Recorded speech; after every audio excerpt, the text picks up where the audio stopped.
Everybody, it's your girl Angie. Welcome back to Kiss My Cheeks TV. It's a makeup free review today. I've been holding off on my Insecure review for the longest time. It's episode 4. I forgot to even write down what the name of the episode was. It's low key something. This episode to me was very filler. And Issa, you only have what 8 to 10 episodes, 30 minutes. We don't need no fillers. Like I need action. I need to know what's going on with you and Molly. What's going on with these characters? And I feel like you setting us up for the rest of the season, which I appreciate. You need a little bit of setup to get to the drama. So I'm gonna take it for what it is. And I just didn't feel like putting on makeup today. I'm getting ready to go to the store. I'm gonna order some stuff that my son wants for his birthday coming up Friday, and then I'm about to exercise, and then I'm about to watch my shows. It's Survivor night, and it's a 2-hour episode, but this ain't about Survivor. Moving on. This episode, we slowly get to see more of how Issa is not fucking with Molly anymore. I have conflicting opinions because I have listened to a few opinions about this past episode. And I see both sides. I see Issa's side and I see Molly's side. And I see a lot of potential drama. But let's jump right into it. So first, Issa is getting bombarded. She needs to get this flyer together. She's reaching out to Condola for her to put second eyeballs on it so she can approve it. Condola is not responding to calls or text. Could it be stemmed from the Friendsgiving episode with Lawrence? I don't know. Did they both say too much in their budding relationship, Lawrence and Condola? I don't know. I'm sure they're going to circle back to Condola next week. I was over on the Instagram and they have a meme up talking about we treat Condola how we used to treat Keanu on A Different World back in the day. And all I can remember is Whitley could never say Keanu. She called her Canucula, Canoe, Kikiolo. Like, she could never just say Keanu. That is hilarious. I wish Netflix still had A Different World on there. I would binge watch it. I love that show. But anyway, do we treat Condola like Keanu? Probably so. Like, yeah, you the new girl for right now. You better enjoy what you got for right now. Because I want Issa and Lawrence to get back together. I personally feel like they're going to start to come back together. And somehow Molly is going to fuck it up. And that's why Issa ain't going to fuck with Molly no more. That's personally how I think this season is going to end. But we shall see. So moving on. We start to see Molly starting to neglect her new relationship. Her and Andrew have put a label on it. They're in a relationship. But Molly is always working. Andrew comes over, for a date night. Look like a date night hookup. But Molly is like, look, I got to get this little bit of work done. Give me the 9 o'clock and then I'll screw your brains out, whatever. And Molly turns around, looks up. It's 1:42 in the morning, and her man in the bed sleep naked, but he was still down for it. And then throughout the episode, you just see Molly.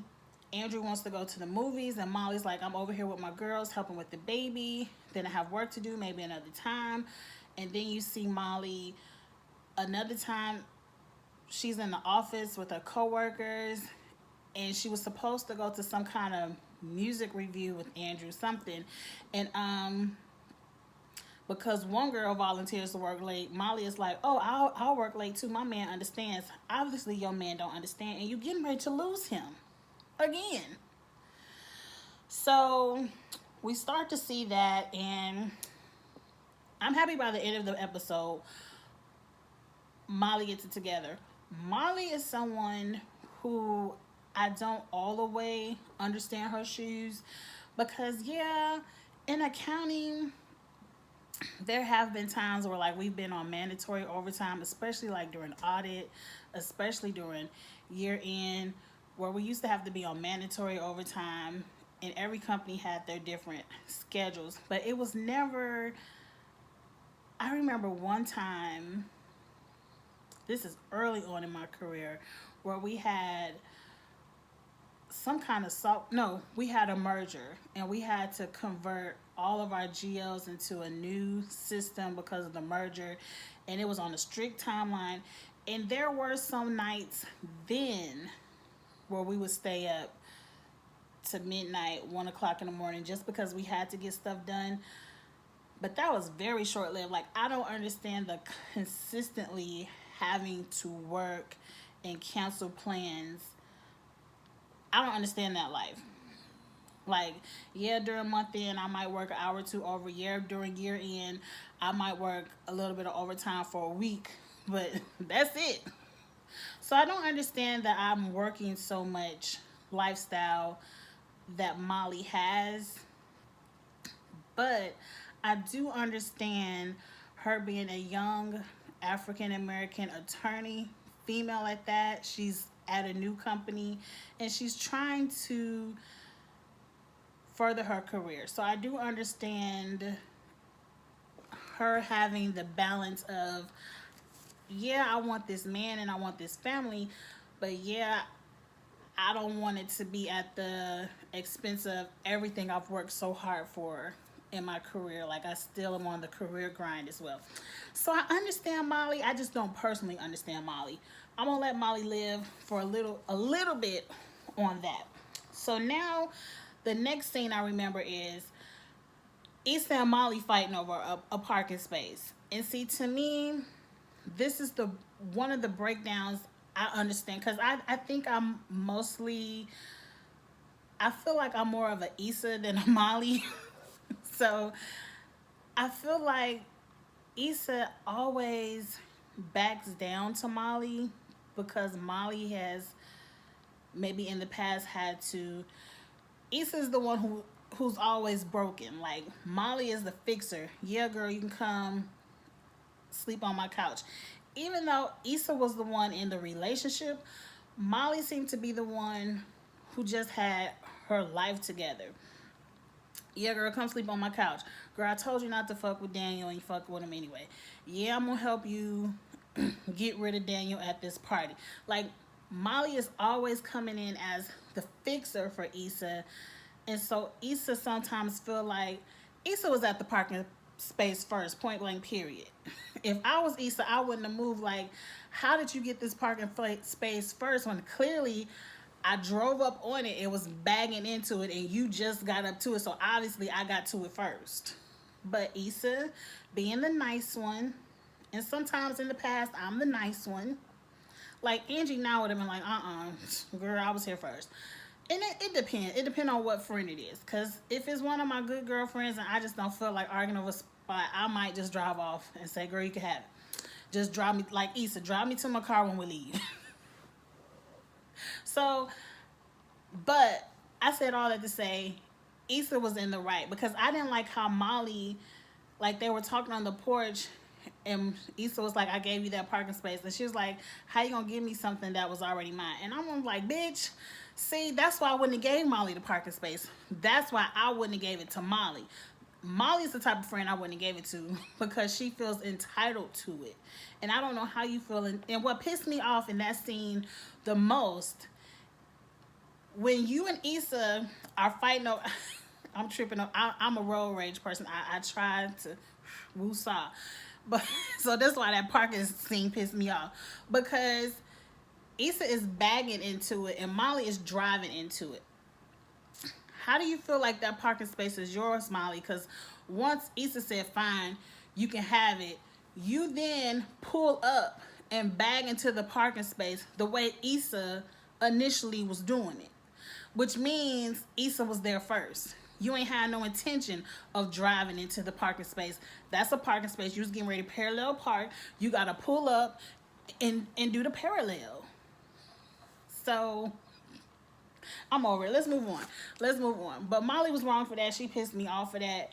And she pissed me off even more when she was like, how you gonna give me something that was already mine? Anyway, Nathan calls as Issa's walking up to the house. They getting ready to go do baby stuff with Tiffany. I'm so happy So happy Tiffany had that baby. I was tired of looking at pregnant, fake belly Amanda Seals. Like, it looked a mess. I'm happy she had the baby. It's a cute little baby. Simone is the baby's name. Nathan called and was like, Andrew told me about your block party, blah, blah, blah. I just want to tell you congratulations. Haven't talked to you in a while, whatever. I don't want Issa to pay Nathan any attention. He ghosted you. Forget him. Focus on Lawrence. I feel like Issa is going to see Lawrence and Condola together and is going to fall back maybe into Nathan. If anything, I would go with Daniel. I'll be trying to call Daniel if I'm gonna call anybody from the past. But moving on, Daniel calls. That was it. I feel like Daniel was getting ready to come back on my TV screen. Okay. I don't know what. So I guess it's more attention between Issa and Molly, and I just want them to hurry up and have this conversation. Um, the girls are all there. We get to see Kelly some more. She had a cute little, lines. I want more Kelly. I can even do a Kelly spinoff. Like Issa, get to writing that. I can do a spinoff with Kelly, but because Kelly is hilarious. And she can hold a 30-minute show. That episode when they went to that day party, like, I need more Kelly. I need more Kelly. It's too much of Issa and Molly and they bullshit. And just give me more Kelly. So Issa asked Kelly about Molly, like, has Molly said anything?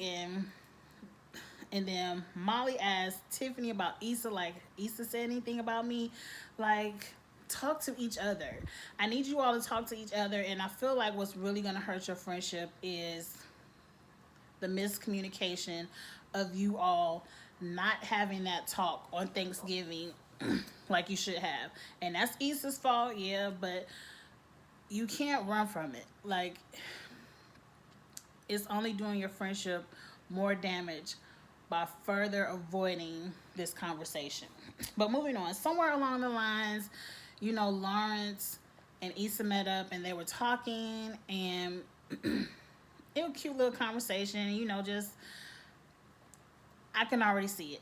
When old boy was telling Lawrence about the family, like, Lawrence, you can see it in his eyes. Whenever anyone talks about family, he wants one. He wants to be married. He wants to be a father. He wants to have children. It's written all over his face. And when Condola kind of said she went down for that last week, you can see where that broke Lawrence's heart. Lawrence was getting ready to tell Issa something, and her phone rang. And she got the call that Schoolboy Q bagged out and she needs a new headliner. At that moment, Issa is distraught, upset. She needs to go. And she's like, but wait, you were getting ready to tell me something. What was it? And Lawrence was like, that's more important. Go figure that out. I want to know what Lawrence had to say. It could be so many things. A piece of me is going to be heartbroken. I feel like Lawrence was going to tell Issa he was the one. Him and Condola decided that Condola can no longer work with Issa for their relationship to be able to grow. I feel like that's what he was going to explain that to Issa. I've heard a couple of different theories. I've heard people say he might have screwed up Issa's connection with Condola because maybe him and Condola broke up and Condola doesn't want to work with Issa anymore. Like, maybe they broke up from that Friendsgiving. Like, we don't know what happened after that argument with them on Friendsgiving. I don't feel like what they argued about was enough to break up. Like, it's something if they continued their conversation that night, they could have worked it out, and they might have worked it. I feel like they worked it out to the point where, look, it's not going to work with you working with Issa. I want to kind of cut Issa off and focus on me and you. Lawrence, you wrong for that. No, I understand. I don't think Lawrence is ever going to forgive Issa for cheating. So, it is what it is. But what do y'all think Lawrence was going to say? Like, I don't think it was going to be any magical moment of, I love you, I think we should be back to, like, no. So we'll see. We'll see. Um, so now Issa comes back and she's like, look, you all, I really gotta go. And Molly is already peeping them out the curtain talking to each other, and she's like, look at this shit. Like, she's talking to Lawrence, and I'm like, I don't understand why she's hating. If even if Issa and Lawrence, which I want, got back together, why is it any kind of effect on Molly? Like, to me, that's the one you should want your friend to be with, of all of them, because you know Lawrence, you know how much they loved each other. To me, if I saw Issa out there with Nathan or Daniel, then I would like, look at this shit. But if Issa was out there flirting with Lawrence, I wouldn't care. But I'm biased on it because I love Issa and Lawrence. And then Molly is now also have the misunderstanding, because when Issa comes in the house and like, I need to go, she sees Lawrence leave at the same time. We have no clue where Lawrence was going, but Issa was leaving because she had work to do for her block party, which Issa didn't tell them that. She probably was too distraught, and maybe she just didn't want to look like a failure to her friends. So she didn't tell them why she was leaving, which Molly then came up to her own conclusion that she was leaving for Lawrence. That's what Molly get for thinking too much. But anyway, we see Issa on Instagram trying to look for a new headliner, and she was getting ready to DM Beyonce. That was hilarious to me. I'm surprised Beyonce even has her DMs turned on to where people can even DM her. Like, it's crazy. But anyway, so Molly's at work. Issa breaks down and calls Molly. And it's like, Molly, I just was thinking about you, kind of like, and I wanted us to talk. Making Molly think, okay, my best friend is back.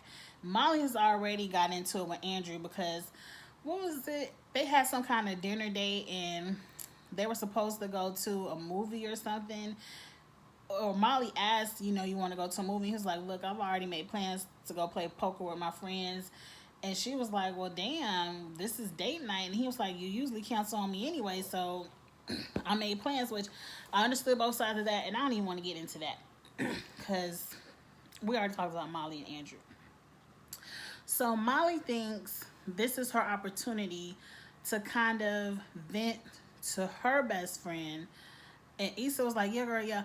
But let me tell you, girl, I done had a hard day too. Let me tell you what's going on with me. I lost my headliner. And Issa starts to vent to her. And then Issa says, there's an artist, think it was Live Nation, that I want to reach out to. Do you think Andrew can open that door for me since he works at Live Nation? She wanted Molly to ask Andrew for a favor. And Molly was like, okay, girl. Now, mind you, Molly said, okay, girl, but she was totally turned off by the conversation because Molly wanted to vent to Issa. She did, it was kind of like, I thought Issa was calling me as a best friend, but she was calling me as a best friend who needs something. Where, like I said, Molly is always Issa's fixer, and I think Molly is just overplaying that role for Issa. She was like, Molly is probably thinking in some ways that the friendship is maybe one-sided because she's always the one coming in fixing it for Issa. But what is Issa fixing for Molly? Where Issa really is helping Molly, maybe just not in a physical way. Molly needs some help, but I just hate to see it because it's very good writing. Issa is very good writing because you can just slowly see the chips off of each shoulder just getting heavier. The burden is heavier and heavier where they're tired of each other in each scene. And you can so see how if they just sit down and talk to each other in a best friends way and not shade and read each other, but if they sit down and talk it out, a lot of this is misunderstandings and maybe set up new boundaries, which Molly does do later. But let's get into it. So later on that night, after that first conversation with Issa and Molly, it seemed like Andrew was getting ready to leave Molly. Like, look, we in this new relationship. We out of the honeymoon phase, and it's not gonna be all hee hee ha ha, giggles and fucking around. Like, we have to work on this, and you are working too much. I ain't really. I don't know if we're gonna make it through this. And so Molly then realizes she has to reprioritize her relationship in her schedule, which I believe Molly will do, which Molly should do. But it leaves Molly to thinking, and I understand Molly's thinking. Molly calls Issa and was like, look, girl, I'm trying to work on my relationship with my new boo. I can't be asking him for no favors for you now. I I want to keep it personal. I don't want to mix the business and the personal. And I understand it. I understand it. What I wish Molly would have did is come to this conclusion before she told Issa yes.